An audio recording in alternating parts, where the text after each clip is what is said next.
Kanishka hotel Rajnagar का एक ऐसा 5 स्टार होटल था जहां सिर्फ रईस व्यक्ति ही आते थे। कनिष्क होटल केवल उन्हीं व्यक्तियों के लिए है जो पैसे को पानी की तरह खर्च करते थे। कनिष्क होटल बहुत ही भव्य बना हुआ था। वो सीनम नदी के किनारे है। नदी किनारे काफी मात्रा में व्यक्तियों की भीड़, कश्तियां और स्टीमर खड़े थे। दिन के समय सीनम नदी पर काफी मात्रा में भीड़ रहती थी। रात के समय में सीनम नदी में बहता जल चांद की चांदनी में अत्यंत खूबसूरत लग रहा था। होटल के अंदर का एक दृश्य। होटल का कमरा नंबर 1351 13वें माले पर था। जूली इस समय बाथरूम में थी। वॉश बेसिन के सामने एक बड़ा सा शीशा लगा हुआ था। जूली स्वयं को उसमें निहार रही थी।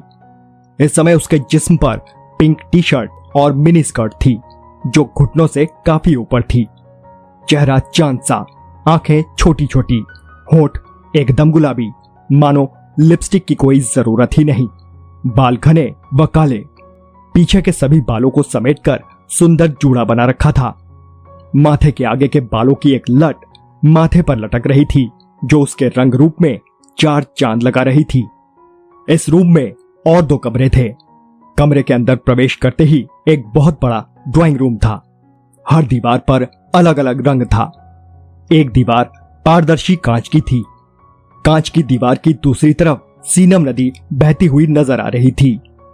छत पर बहुत प्यारी नक्काशी की हुई थी। जरूरत की हर चीज वहां मौजूद थी। तभी रूम के अंदर से किसी व्यक्ति की आवाज आई। आ भी जाओ यार, कितनी देर हो गई। तुम्हारे बिना एक एक पल काटना बहुत ही मुश्किल हो रहा है। यार तुम पागल तो नहीं हो? जानते हो ना कि हम लड़कियां सजने संवरने में कितना समय लेती हैं, फिर भी पूछ रहे हो। सब्र करना सीखो, सब्र का फल हमेशा मीठा होता है। मैं तो कच्चे फल से ही काम चला लूंगा। तुम तो ऐसे तैयार हो रही हो जैसे कोई नई नवेली दुल्हन शादी के समय तैयार होती है। अच्छा, मेरे लिए यह पल किसी शादी से कम नहीं है। तुम मुझसे प्यार करते हो। अगले महीने अपनी कॉलेज की पढ़ाई पूरी हो जाएगी। उसके तुरंत बाद ही हमें शादी करनी है। बस 5 मिनट और रुक जाओ, बस अभी आई। मेरी जान, परफ्यूम लगा रही हो या परफ्यूम में नहा रही हो? रूम के अंदर तक परफ्यूम की महक आ रही है। वैसे तुम्हें परफ्यूम की कोई जरूरत ही नहीं है। तुम्हारे जिस्म की खुशबू ही मेरे होश उड़ाने के लिए काफी है। अरे बस भी करो यार, क्यों मुझ बेचारी को झाड़ पर चढ़ा रहे हो? मैं साधारण सी लड़की हूं जनाब, मुझे साधारण ही रहने दो, नहीं तो मैं भी पक्षियों की तरह आसमान में उड़ने लग जाऊंगी। फिर तुम ही कहते फिरोगे कि जूली तो बदल गई। अच्छा बाबा, लेकिन मैं भी क्या करूं? जब दुनिया की सबसे खूबसूरत लड़की किसी के साथ एक ही रूम में हो तो कोई कैसे अपने आप को रोक सकता है? बस ये दीवार है हमारे तुम्हारे बीच। इन दूरियों को मिटा दो, इन फासलों को कम कर दो। आ जाओ बाहर मेरी जान, 5 मिनट कब के हो गए। आ रही हूं बाबा। जूली, ये तो बताओ कि तुमने अपने घर पर क्या कहा? तुमने यहां आने के लिए क्या बहाना बनाया? जूली हंसते हुए बोली, मैं घर वालों को 2 मिनट में ही पटा लेती हूं। मैंने उनसे कहा मेरी फ्रेंड किरण का बर्थडे है। उसने होटल में अपनी बर्थडे पार्टी रखी है। 2 महीने बाद उसकी शादी है और वो अपने सभी फ्रेंड्स के साथ अपना बर्थडे मनाना चाहती है। मेरे घर वाले बेचारे बहुत ही सीधे साधे हैं। उनसे कुछ भी कहो तुरंत मेरी बात पर यकीन कर लेते हैं। रात के 10 बजे हैं और मैं तुम्हारे साथ हूं। पता है कितनी बड़ी बात है मेरी जैसी लड़की के लिए बाहर निकलना? अगर मेरे घर पर पता चल गया तो बहुत बड़ा हंगामा हो जाएगा। इसीलिए तो यह समय रखा है मैंने यहां आने का। इस समय कोई नहीं जानता कि हम कहां हैं। मैं एक लड़की हूं, इसलिए मुझे आगे पीछे का सोचकर चलना पड़ता है। लड़कों का क्या है, सब लोग जानते हैं उनका घर आने का कोई टाइम नहीं होता। सही कह रही हो मैडम, हम लड़कों को छूट मिल ही जाती है, चाहे पूरे दिन बाहर रहें या रात को कितनी भी देर से घर क्यों ना आए। हमें कहने वाला कौन है? पर जब लड़की घर से बाहर जाती है तो बहुत बड़ी बात होती है। तुम्हारे साहस के लिए इनाम मिलना चाहिए। लड़कियां दिन में मिलने से भी घबराती हैं, तुम तो रात को यहां आ गई। मैं अकेली घर से बाहर थोड़ी ही आई हूं, बल्कि मैं अपनी फ्रेंड किरण के साथ आई हूं। वो मेरे घर आई, फिर हम किसी रेस्टोरेंट में गए।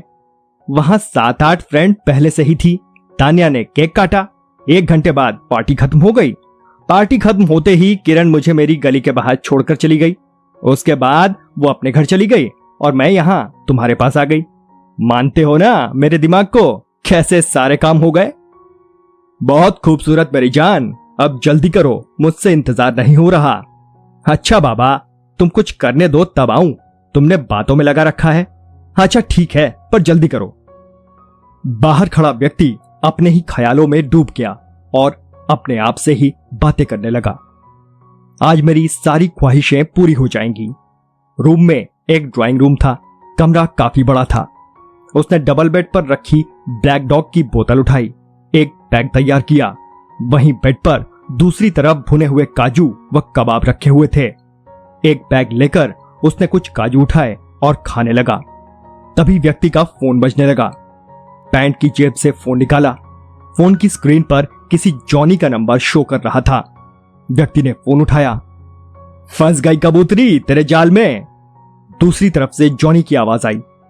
कितना समय और लगेगा? अब सब्र नहीं हो रहा। हर चीज में समय लगता है। वो व्यक्ति बहुत धीरे धीरे बोल रहा था। हर चीज मेरे बस में नहीं है। वो अभी बाथरूम में तैयार हो रही है। बहुत बढ़िया मेरे शेर, तुमने आखिर शिकार फंसा ही लिया। शिकार नहीं, साली ने तुझे कॉलेज में सबके सामने थप्पड़ मारा था। मैं उसी समय इसे सबक सिखाना चाहता था, पर तूने रोक लिया था। तूने ही कहा था कि पहले इसे प्यार में फंसा, फिर इसे किसी होटल में ले जाकर इसकी वीडियो बना और सारे राजनगर में फैला दे। इसे भी तो पता चले कि जॉनी को थप्पड़ मारने का क्या अंजाम होता है। मैं इस साली जूली की जिंदगी बर्बाद कर दूंगा। मैंने बस इतना ही तो कहा था साली से कि मैं तुमसे प्यार करता हूं। उसे इनकार करने का पूरा हक था, पर सबके सामने मुझे थप्पड़ मारने का कोई हक नहीं था। इसे अपनी खूबसूरती पर बहुत घमंड है ना। आज की रात इसके लिए बहुत बुरी होने वाली है। अरे यार, क्यों परेशान हो रहा है? मैं हूं ना, तेरे लिए तो मैं अपनी जान दे सकता हूं। मैंने रूम में कैमरा लगा दिया है। बस एक बटन दबाते ही वीडियो बननी शुरू हो जाएगी। फिर हम इसे ब्लैकमेल करेंगे। हम जूली को कोठे पर बिठा देंगे। साली वेश्या बनकर रह जाएगी, वेश्या। वो व्यक्ति जोर से हंसने लगा। हंसते हुए वो बड़ा भयानक लग रहा था, जैसे कोई पिशाच खून पीने के बाद हंसता है। वैसे सारी लड़कियां मेरी तरफ बहुत जल्दी आकर्षित हो जाती हैं, क्योंकि तेरे बाप के पास बहुत पैसा है और तेरी पर्सनैलिटी, तेरा स्टेटस लड़कियों को अपनी ओर खींचता है। क्या करूं यार, मैं किसी को नहीं बताता कि मेरा बाप बहुत पैसे वाला है। ये तो सबको पता चल ही जाता है। चल मैं फोन रखता हूं, वो कभी भी बाहर आ सकती है। ठीक है यार, पर मेरी तरफ से देख लियो। जॉनी ने फोन काट दिया। वो एक बड़ा कमरा था। वहां जरूरत की लगभग हर चीज मौजूद थी। वो घर किसी महल से कम नहीं था। डबल बेड पर एक औरत व एक आदमी रजाई में लेटे हुए बात कर रहे थे। मोहिनी, आजकल रॉकी ज्यादा बाहर रहने लगा है। तुम्हारे लाड़ प्यार ने उसे ज्यादा बिगाड़ दिया है। देख लेना, रॉकी एक दिन हमारे हाथ से निकल जाएगा और हम हाथ मलते रह जाएंगे। मोहिनी 47 वर्ष की महिला थी। रंग रूप साफ सुथरा था। बाल इस उम्र में भी काले थे। देखने में किसी भी तरह से 35 से कम नहीं लगती थी। इस समय उसके जिस्म पर नाइट गाउन था। रॉकी के पापा, आप तो यूं ही परेशान हो रहे हो। यह उम्र ही ऐसी होती है घूमने फिरने की। आपके पास कितना पैसा है? कोई तो उन्हें खर्च करने वाला चाहिए। रॉकी के दोनों बड़े भाइयों की तो आपने शादी करवा दी। वे बेचारे तो शोरूम से सीधा घर और घर से सीधा शोरूम जाते हैं, क्योंकि उनके पैरों में शादी नाम की बेड़ियां डली हुई हैं। राजनगर में तुम्हारे नाम से, यानी कि अशोक नंदा के नाम से, 2 बड़े बड़े ज्वेलर्स का शोरूम है। पैसे की कोई कमी नहीं है। एक दिन सारे पैसों में दीमक लग जाएगी। अब रॉकी ये पैसे खर्च नहीं करेगा तो कौन करेगा?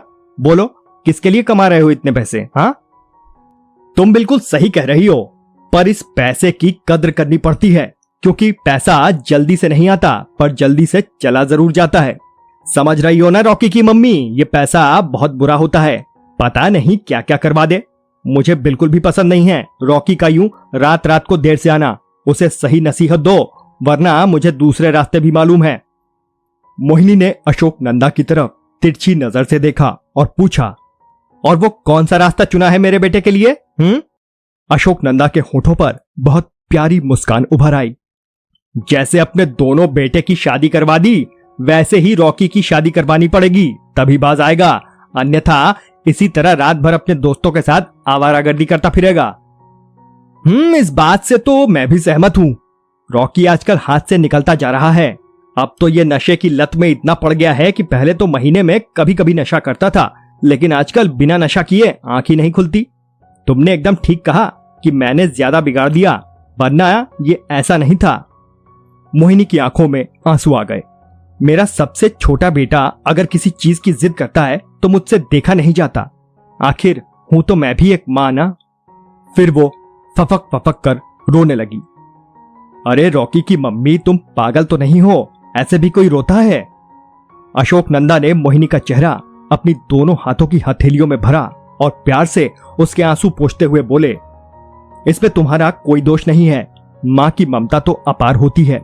वैसे भी अगले महीने उसकी कॉलेज की पढ़ाई पूरी हो जाएगी तो मेरे दोस्त गणेश गुप्ता की लड़की प्रियंका के साथ उसकी शादी करवा दूंगा। बहुत ही प्यारी लड़की है।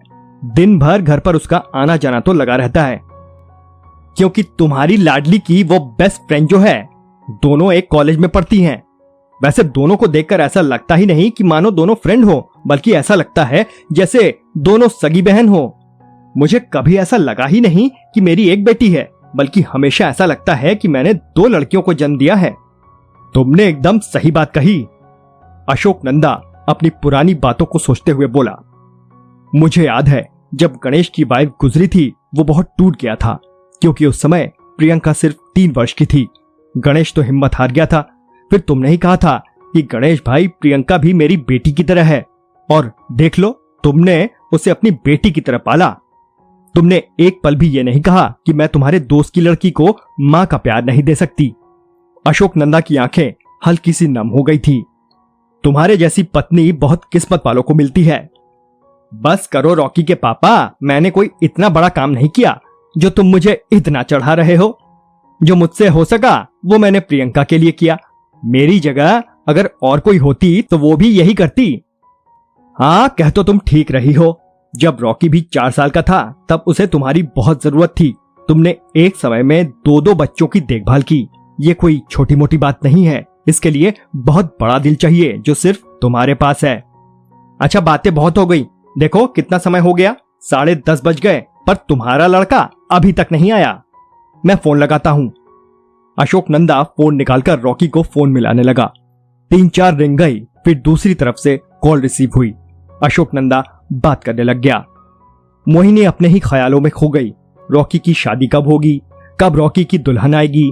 फोन रखते हुए अशोक नंदा बोल उठा, रॉकी कह रहा है कि किसी दोस्त का बर्थडे है, 1 घंटे में घर आ जाएगा। काफी शोर शराबा हो रहा था। चलो अब सो जाओ, अन्यथा तुम सुबह देर से उठोगी। जूली ने अपना फोन निकाला और एक नंबर मिलाया। दूसरी तरफ रिंग गई। तीसरी रिंग पर ही दूसरी तरफ से कॉल रिसीव हुई। हाँ जूली, सब तैयार है। एक लड़की की आवाज दूसरी तरफ से आई। बस तेरे इशारे की कमी है। मैंने तुझे जो गोली दी थी उसे तू चुपके से उसकी ड्रिंक में मिला दे, फिर शुरू होगा अपना खेल। जूली की आंखों में शैतानी चमक आ गई। जूली अपने हर शब्द को चबाते हुए बोली, मेरा इंतकाम सारा जहां देखेगा। पूर्वी, मैं इसकी वो हालत कर दूंगी ना ये जिंदों में रहेगा न मुर्दों में। इसकी आत्मा भी मौत से पनाह मांग जाएगी। ये साला सोच रहा है कि मैं इसके प्यार में पड़ी हूं, पर दरअसल मैंने ही इसे अपने रूप जाल में फंसाया है। ये मुझसे बदला ले रहा है, पर इसे क्या पता बदला ये नहीं बल्कि मैं ले रही हूं। बहुत खूब जूली, तूने मेरे लिए इतना बड़ा कदम उठाया कि मैं सोच भी नहीं सकती। तू मुझसे इतना प्यार करती है। फिर पूर्वी की रोने की आवाज आने लगी। रो मत पूर्वी, जूली बोली, वरना मैं कमजोर पड़ जाऊंगी। मेरी हिम्मत बढ़ा ना कि घटा। अब तो आ जाओ बाहर यार, बहुत समय हो गया। तभी बाहर खड़े व्यक्ति का स्वर जूली को सुनाई दिया। पूर्वी, मैं बाहर जा रही हूं, ठीक है? अपना ख्याल रखना जूली। दूसरी तरफ पूर्वी बोली, ठीक है, बाय। जूली ने फोन काट दिया। बाथरूम का दरवाजा खोला तो सामने खड़ा व्यक्ति जूली को बड़ी दिलकश अंदाज से घूरने लगा, जैसे कोई शेर किसी हिरनी को देखता है। चलो दर्शन तो दिया आपने, वरना मैंने सोचा कि आज तो ड्रिंक पीकर ही काम चलाना पड़ेगा। आने में कुछ देर और करती तो मैं यही लंबलेट मिलता। फिर तुम मुझे जगाती फिरती कि उठ जाओ और मैं गहरी नींद में सोया पड़ा रहता। मगर अब सारी बातें छोड़ो यार, माँ कसम तुम ऐसी लग रही हो जैसे कोई जलपरी समुद्र से निकलकर बाहर आ गई हो। तुम्हें देखकर तो बड़े से बड़ा तपस्वी भी अपनी तपस्या तोड़ दे। कसम से चांद का नूर लग रही हो। अगर आज चांद भी तुम्हें देख लेता तो उसे भी शर्म आ जाती। उस शख्स के करीब आती हुई जूली बोली, तुम लड़के भी जहां देखा मौका वहीं मारा चौका। जो आदमी मौके पर चौका ना मारे वो मर्द किस काम का। अच्छा। जूली की हंसी निकल गई। उसके दांत एकदम मोती की तरह चमक रहे थे। जूली उस शख्स के बिल्कुल करीब आकर बोली, अगर तुम मेरी जिंदगी में ना आते तो मैं मर जाती। जूली ने उस शख्स का हाथ पकड़ा और डबल बेड पर ले गई। मुझे तुम्हारे प्यार की जरूरत है। जूली उसके शर्ट के बटन खोलने लगी। इतनी जल्दी क्या है मेरी जान। कांच के टेबल पर ब्लैक डॉग की बोतल रखी है, वहां 2 गिलास रखे हैं, पहले कुछ पीते हैं। प्यार करने के लिए तो पूरी रात पड़ी है। अरे नहीं यार, मुझे वापस घर जाना होगा। देर हो गई तो क्या कहूंगी घर पर। कह देना पार्टी 11:30 बजे खत्म हुई थी। किरण की मम्मी ने आने नहीं दिया। बोली कि बेटा रात का समय हो रहा है, आजकल समय बहुत खराब चल रहा है, इसलिए सुबह घर चले जाना। चलो ठीक है। जूली गिलास में दारू डालने लगी। उस शख्स का ध्यान दूसरी तरफ था। जूली ने जल्दी से स्कर्ट की जेब से एक गोली निकाली और गिलास में डाल दी। दोनों गिलास उठाकर वो व्यक्ति के करीब आई। जिस गिलास में गोली मिलाकर रखी थी वो गिलास आगे बढ़ाती हुई बोली, लो चीयर्स। व्यक्ति ने गिलास पकड़ा और पीने लगा। तभी दरवाजे पर रिंग बजने लगी। अरे यार, ये भी कोई समय है वेटर के आने का, व्यक्ति बोला। जूली यार प्लीज जाओ, वेटर आया होगा, मैंने खाना मंगवाया था। जूली हाथ में गिलास लिए ही खड़ी होकर कुछ सोचने लगी। उसने अपना गिलास वहीं टेबल पर रख दिया और दरवाजे पर गई और दरवाजा खोला तो सामने वेटर ही था। एक बार तो वेटर भी देखता रह गया। उसकी नजर ही नहीं हटी जूली के चेहरे से, जैसे कि उसने कोई अप्सरा देख ली हो। मैम आपका डिनर, वो हकलाया। जूली ने हंसकर बोला, थैंक्स। वेटर खाना देकर चला गया। जूली डिनर लेकर बेड के पास आई। टेबल पर रख दो, व्यक्ति बोला, पहले एक एक पैग हो जाए। जूली ने अपना पैग उठाया और पीने लगी। उसके साथ ही व्यक्ति भी पीने लगा। अभी 2 मिनट गुजरे थे कि व्यक्ति का सर घूमने लगा। उसे पूरा ड्राइंग रूम घूमता सा नजर आने लगा और अगले ही पल वो कालीन पर लुढ़क गया। जूली के होठों पर एक धूर्त मुस्कान नाच उठी। वो अपनी कामयाबी पर इतरा रही थी कि अगले ही पल वो भी कालीन पर गिर गई। इस समय उसके दिमाग में कई सवाल चल रहे थे कि वो व्यक्ति तो बेहोश हुआ, पर मैं कैसे बेहोश हो गई। कुछ ही पलों में जूली की आंखें भी बंद हो गईं।